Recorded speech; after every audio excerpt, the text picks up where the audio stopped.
ነጭ ልበሱልኝ ስላለ ነጭ ልበሱ ስላለ ነው። መምህር ከሆኑ አይቀር እንደ ዘላለም በእውነት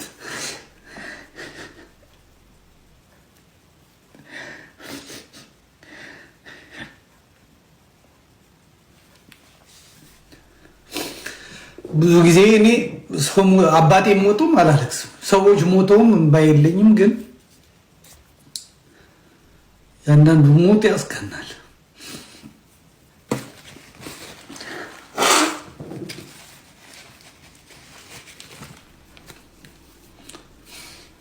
ሰባኪ ስናይ ከነጋሽ ታዬ ከነጋሽ ግርማ ቀጥሎ ያየናቸው ሰባኪያን በምስካየ ኅዙናን አባ መዓዛ፣ በልደታ ብፁዕ አቡነ ገብርኤል፣ በቅድስተ ማርያም አባ እምአ ኢየሱስ፣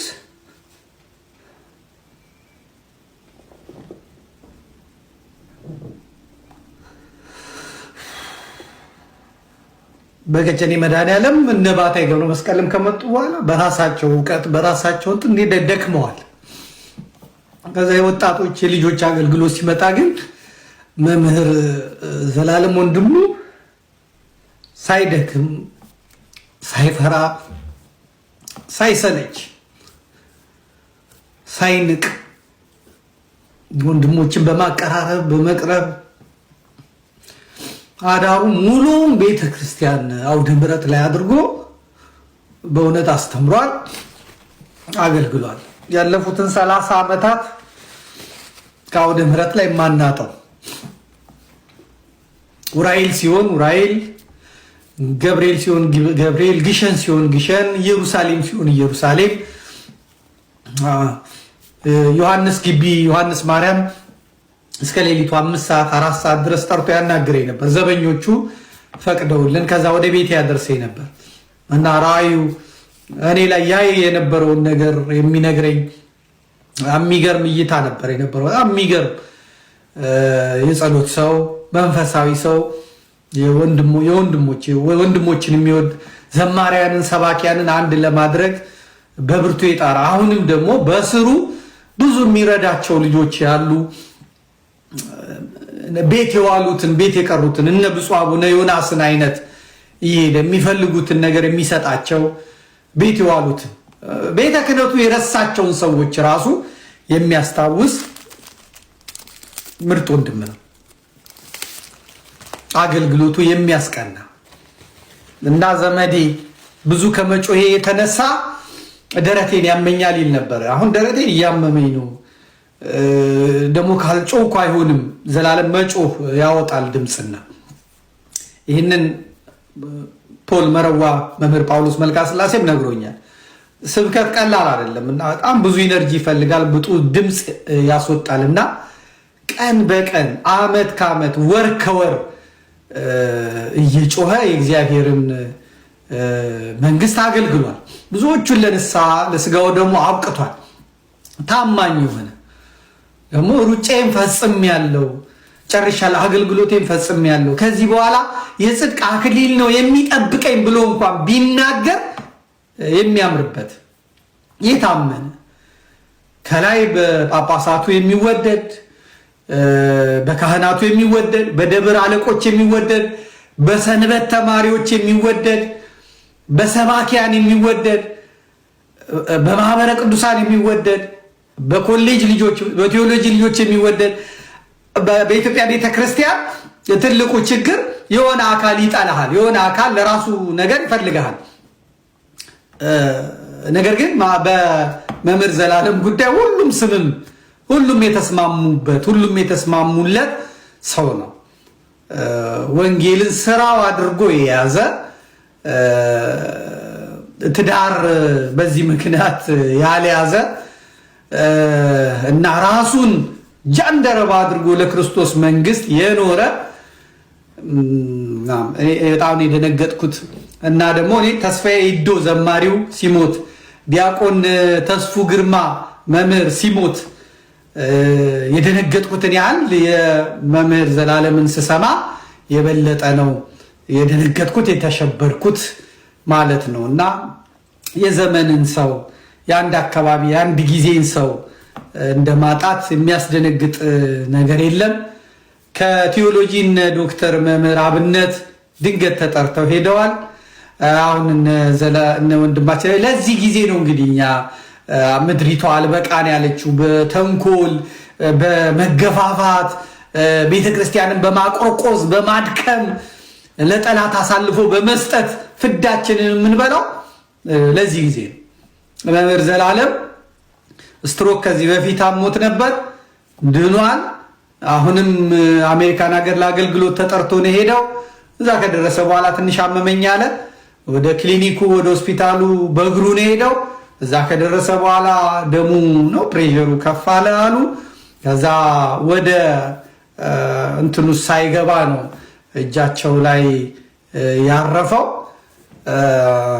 እንግዲህ ማዘን ለኛ ነው፣ ማዘን ለራስ ነው።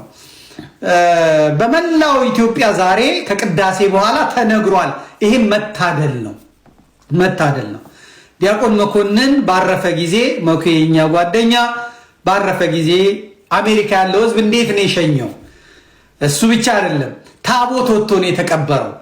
ታቦት ወጥቶ ነው የተቀበረው። ወንድማችን መምህር መኮንን ፍጹም አገልጋይ ስለነበረ፣ ፍጹም ወንድሞች ወዳጅ ስለነበረ እኔ ሲያትል ሲሄድ እሱ ያለበት ሀገር ሩቅ ነው።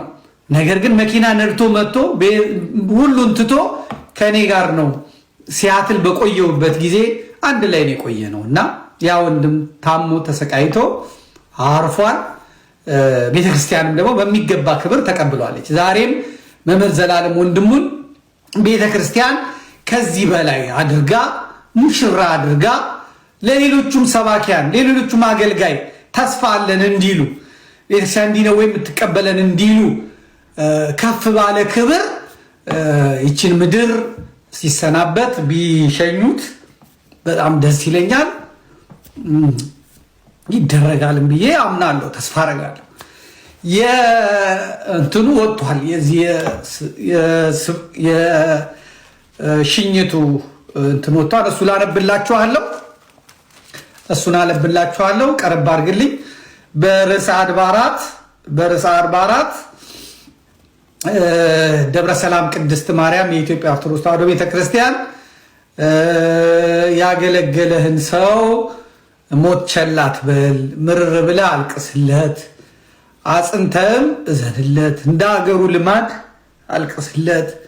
ስለ አገሩ ልማድ 1 ቀን 2 ቀን አልቅስለት። የብስጭት ሐዘን ኃይል የሚያደክም ስለሆነ በብስጭት ሐዘን እንዳይገባ ከዚህ በኋላ ለቅሶህን ተው ይላል መጽሐፈ ሲራክ ምዕራፍ 38 ቁጥር 16-18።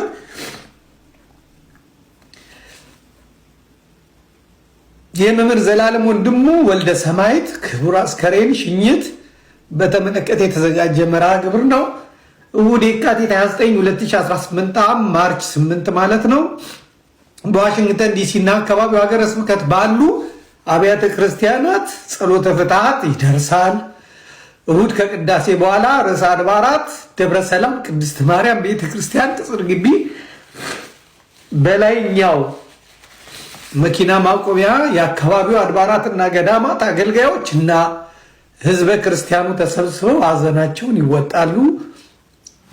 ሰኞ የካቲት 30 ቀን 2018 ነገ ማለት ነው ማርች 9 ከ12 ፒኤም ከቀኑ 4 ፒኤም ሰዓት ጀምሮ በላይኛው ትሬይለር ለቅሶ መድረስ ለሚፈልጉ ሁሉ ቦታው ክፍት ይሆናል። ሰኞ የካቲት 30 2018 ማለት ነው ሰኞ ከቀኑ 4 ሰዓት እስከ 7 ሰዓት የአካባቢው አድባራትና ገዳማት አገልጋዮች እና ህዝበ ክርስቲያኑ ተሰብስበው በሰርክ ጸሎትና በትምህርተ ወንጌል በጧፍ ማብራት ስነ ስርዓት ሲዘከር ያመሻል። ሰኞ ከምሽቱ 7 ሰዓት ክቡር አስከሬኑ ወደ ቤተ ክርስቲያን ይገባል። ከሌሊቱ 1 ሰዓት የአካባቢው አድባራትና ገዳማት አገልጋዮች ህዝበ ክርስቲያኑ ተሰብስበው ሰዓታት ቆመው ያድራሉ። ማክሰኞ ከጧቱ 9 ሰዓት ኤም እስከ 12 ሰዓት ፒኤም የአካባቢው አድባራትና ገዳማት አገልጋዮች እና ህዝበ ክርስቲያኑ ተሰብስበው ጸሎተ ፍትሐት ያደርሳሉ። ማክሰኞ በ12 ፒኤም የመምህር ዘላለም ወንድሙ የህይወት ታሪክና የወዳጅ ዘመድ ምስክርነት ይሰማል።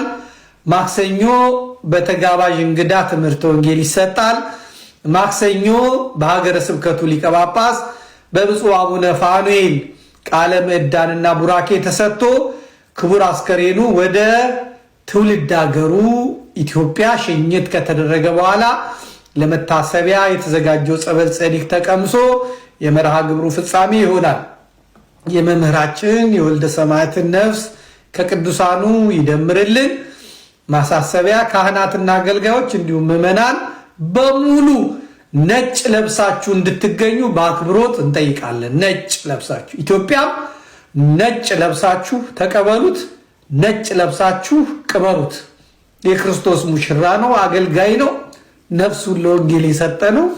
አንገት የሚያስደፋ ደረት የሚያስደቃ ነገር አይደለም እና ለቀረነውም ደግሞ እግዚአብሔር ልቦና ይስጠን። ቤተክርስቲያናችንን ወደን አፍቅረን ለማለፍ ያብቃል። አንድ የመጨረሻ ስብከቱን በሞት ላይ የተናገረውን ሰምተን ይህኛውን መርሃ ግብር እንጨርሰዋለን። ሞት አይቀርም። ሰው በረሃብ ይሞታል፣ በበሽታ ይሞታል፣ በመኪና አደጋ ይሞታል፣ በጦርነት በሰዎች ይሞታል። እንቅፋት ሞቶ እንሞታለን። ምራቃችን ትን ብሎ እንሞታለን። ከመጣ አይቀርም።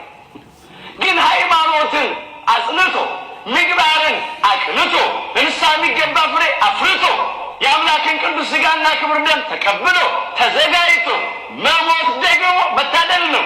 ሞት እረፍት ነው። ሥጋችንን ነው የሚገድሉት፣ ነፍሳችንን የት ያገኟታል?